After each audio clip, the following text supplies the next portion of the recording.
All right, hello everybody. This is chapter 7, section 3. We're going to use functions involving e. Now, the first thing you need to know about that is that the e is just like pi. It actually stands for a numerical value in which we can't actually reach. So if you were giving an example or a vocabulary word for e, you would say that it is the natural base is an irrational number.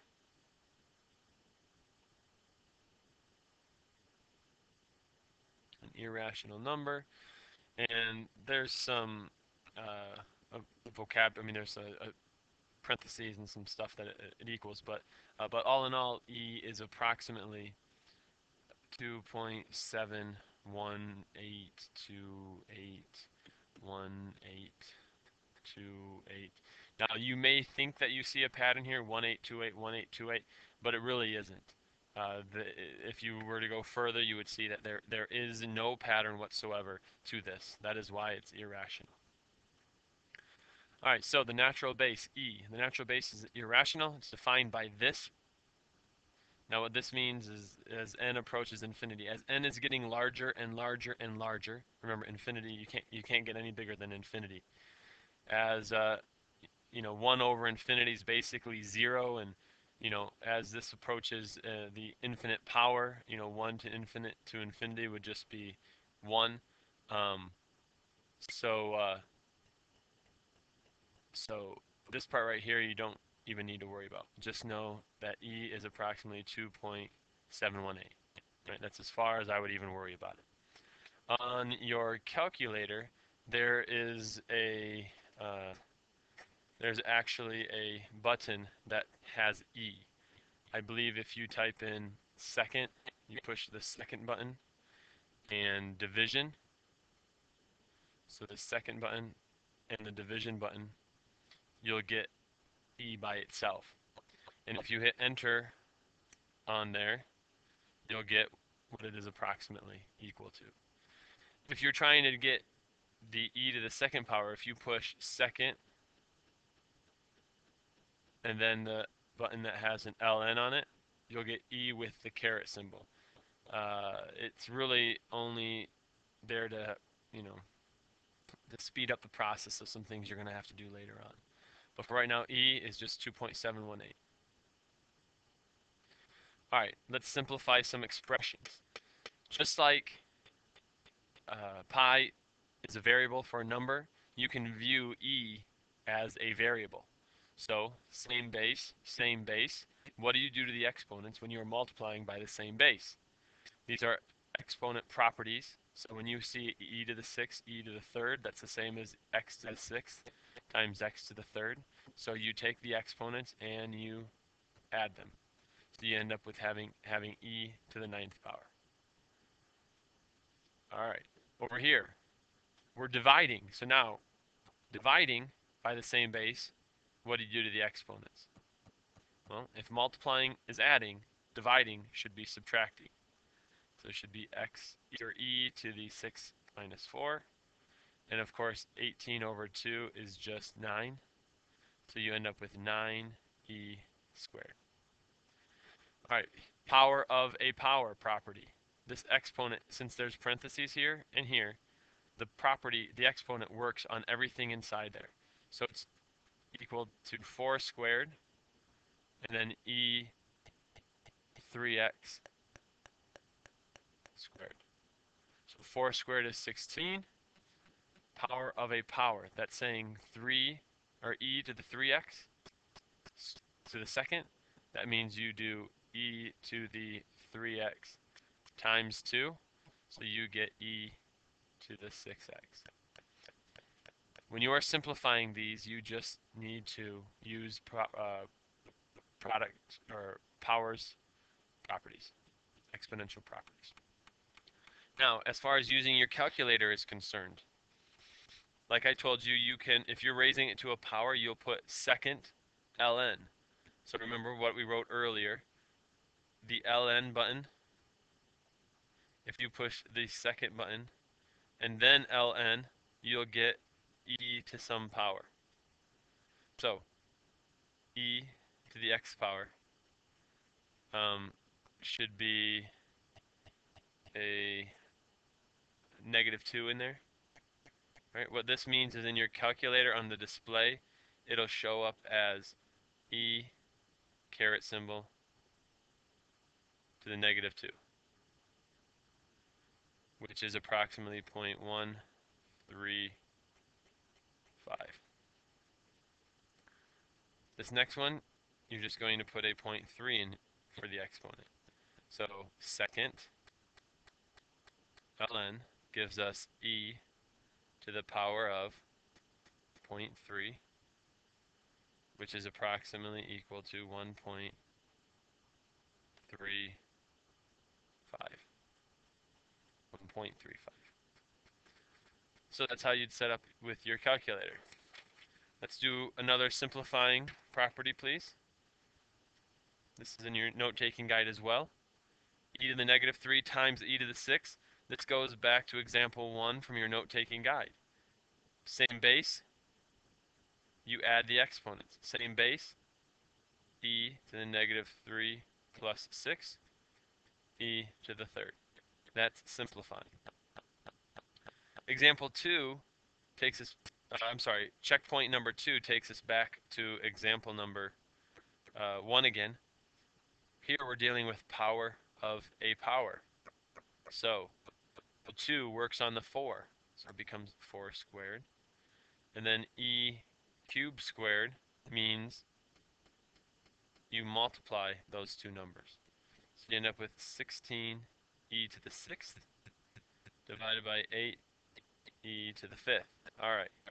So now we're dividing. 16 divided by 8, 2. E to the 6th divided by e to the 5th. Well, remember, same base when you multiply, you add the exponents. Same base when you divide, you should subtract. 6 minus 5. Oops. So 2e should be your final answer. Let's do some more. Let's use the calculator to evaluate these. Again, you would push second ln. That's going to bring up e to the power. And in the parentheses, just type -4. And when you hit enter, you should get 0.0183156. You know, this goes on forever. For this one here, if you want to try it on your own, try it on your own. Pause the video. But you're pushing second ln again. That'll bring up e to the power of 0.36. Simplifies to 1.43329 and so on. All right, let's take a look at the guided practice now. Guided practice number 1. We're looking at e to the 7th times e to the 4th, and we've already done at least 2 problems where you are multiplying by the same base, so you add the exponents, e to the 11th. Number 3, you're looking at 24 e to the 8th over 4 e to the 5th. So, look at the pieces here. Look at the fact that 24 over 4, that reduces to 6. Dividing by the same base. When you divide by the same base, here, multiplying, we added the exponents. So dividing, we subtract the exponents. 6e to the 3rd. Number 5, use a calculator to evaluate e to the 3/4. So you push second ln. That gives you e to the power of 3 divided by 4.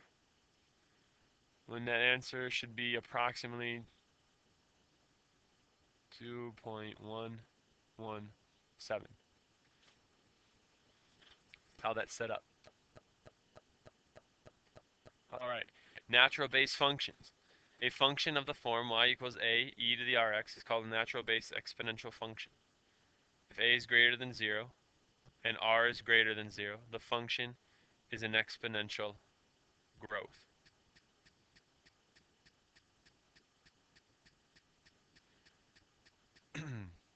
If r is greater than 0 and r is less than 0, the function is an exponential decay. All right, so what that means, everybody, is before a growth function looked like, before a growth function was b had to be greater than 1. If b was greater than 1, this was a growth. If here b had to be between 1 and 0. So what we're dealing with though is e, the new base, is now like y equals a 2.71,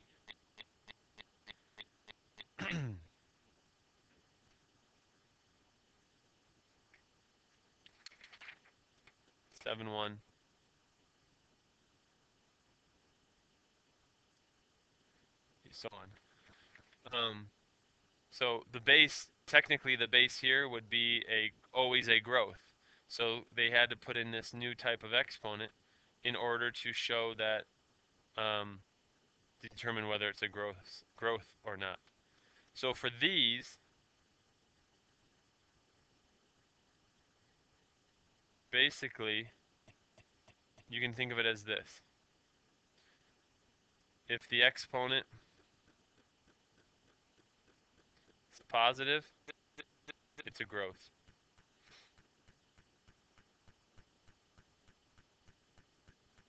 If the exponent's negative, it's a decay. That's how this is set up.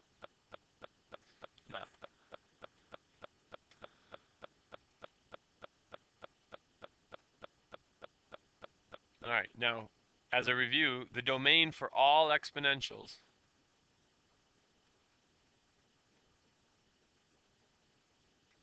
domain is all real numbers. The range, remember, has to deal with the asymptote. And the asymptote is still what's being added on to this natural base function. So basically here you've got y equals a e to the rx, and you're going to have a plus k. We're actually going to put a minus h on that x, okay? Domain, all real numbers. The range, we have to remember that the asymptote is y equals k. And now you just know that y is greater than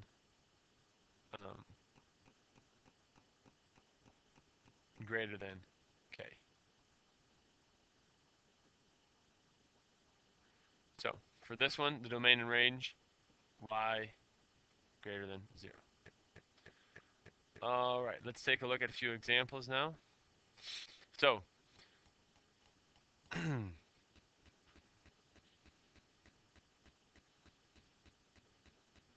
okay, so because a, the initial value is 2, a equals 2, and it's positive, and because the exponent, let's see here, this is 0.6,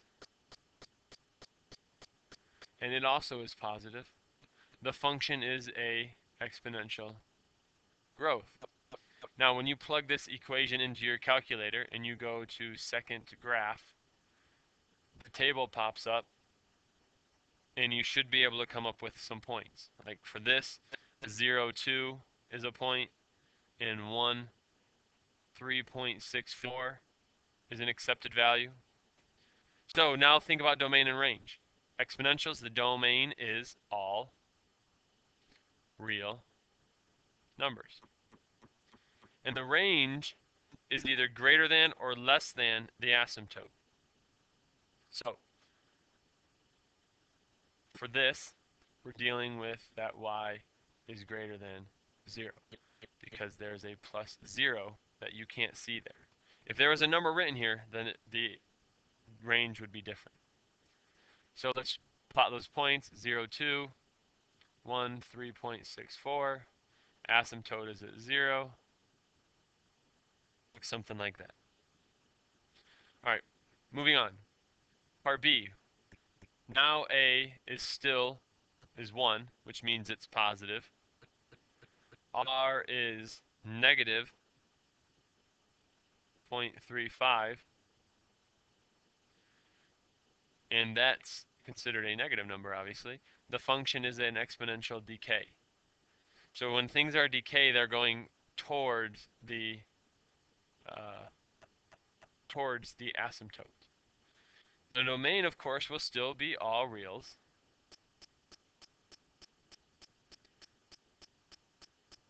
All reals. And the range is still greater than the asymptote. So it says here to translate the graph of this. I won't even worry about it. I would say just simply graph it in the graphing calculator, look at the table, build a table of values, and then plot some points.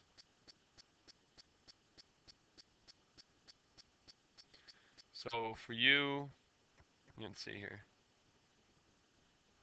It's going towards -2. It's greater than -2. Looks something like that. That's a good sketch of your graph.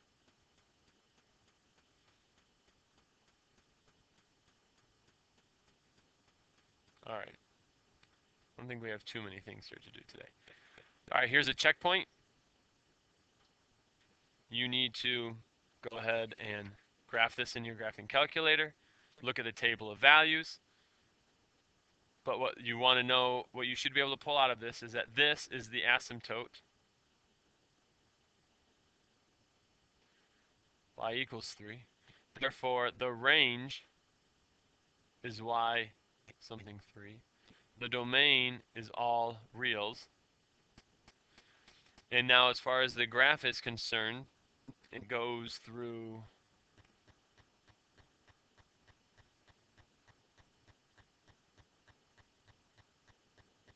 asymptote at 3. So you have a graph that looks like this. So your graph looks like that. That's what it is. And if you look at this, here's the asymptote. Are we greater than the asymptote or less than? You should say that it's greater than 3. Please notice I have never put an equal to there, greater than or equal to, because there's no way for it to actually ever cross the asymptote.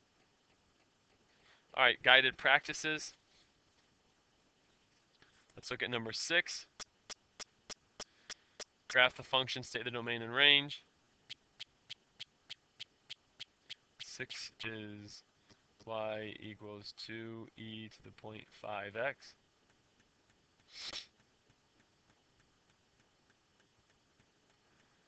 All right, the question tells you to graph the function. Well, we're going to go ahead and put it into the calculator, but before we do that, we know the domain is all reals. We know that the range is y something the asymptote. Since plus k is plus 0, it has something to do with the 0. So, now in your calculator, you're going to type second, you're going to put y equals, you're going to type in there 2e to the 0.5x.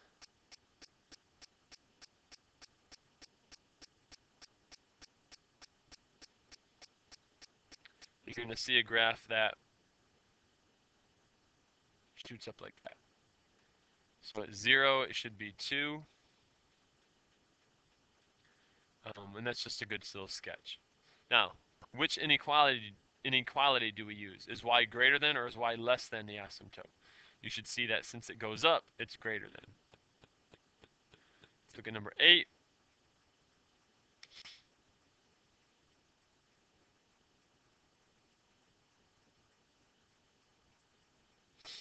Oh man, this one's a little bit longer. It's 0.25.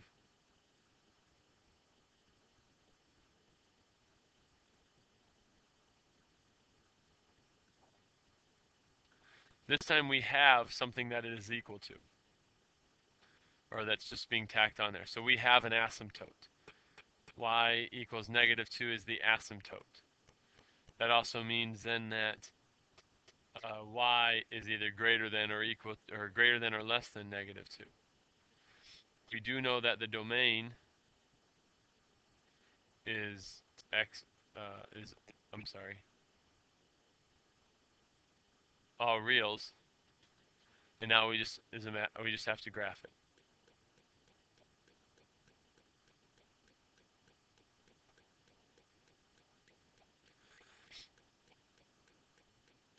All right. So here we see that the asymptote's at -2.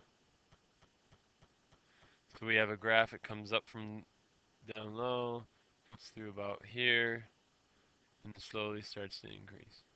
There's a good sketch that shows the domain, the range. Well, we're greater than the asymptote, so we're right there, and that's pretty much how it goes. All right, we're going to skip number 9. These are 2 good guided practice questions for you to work. Make sure you understand. All right, continuous compound interest. In 7.1, we found out about compound interest. Here, we're dealing with continuous compound interest, and it follows the equation PERT. The amount in the account after 2 years is given by P is the principal.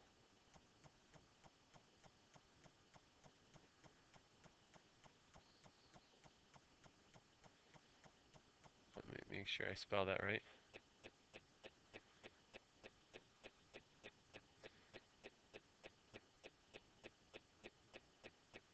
Principal, and R is the rate expressed as a decimal. So let's look at the story problem here. Compound interest, you deposit $3,500 into an account. That pays 4%. What is the balance after 1 year? All right. Well, we know that we are substituting values in for P, R, and T. This is P, this is R, and this is T. So P, 3,500 to the power, then E to the power of 0.04 T. Oh, and even T we know, 0.04 times 1. So again, it's 3,500, just to make sure you can read that. E to the power of 0.04 times T. So you can put any number you want in for T. If you put it in there for 1, we're going to get a balance of approximately 3,642.84. So the balance at the end of 1 year, 3,642.84. All right, let's look at this checkpoint.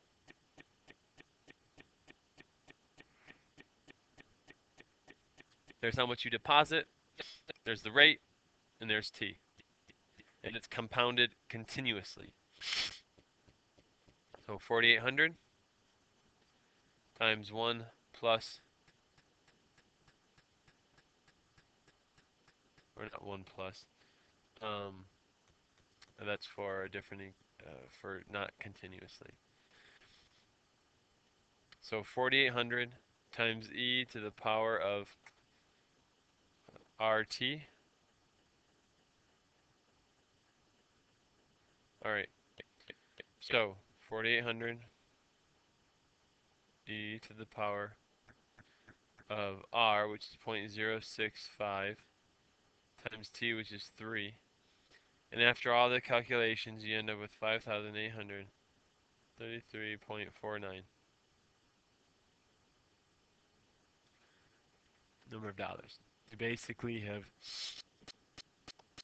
improved your amount of money. Let me write this back so you can read this better. No, I guess it's pretty good.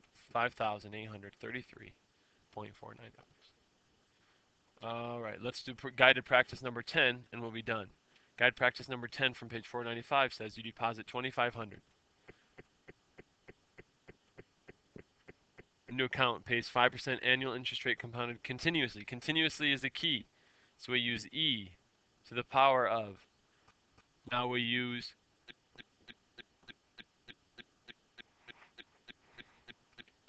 the rate times the time. It's 0.05 times the time. It says,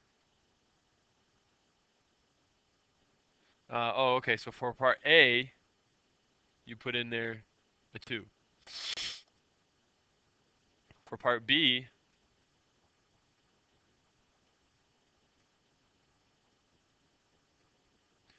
you put in a 5.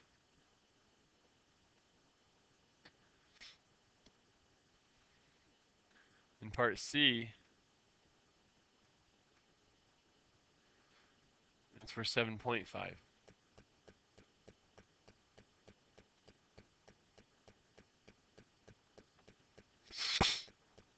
So the answers, after you've figured them out, first one is approximately $2,762.93. The second one is about $3,210.96. The last one, 3,637.48.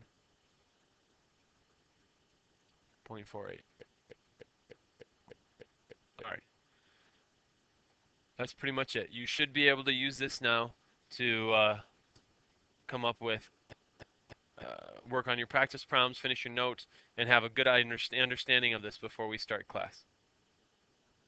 Good luck.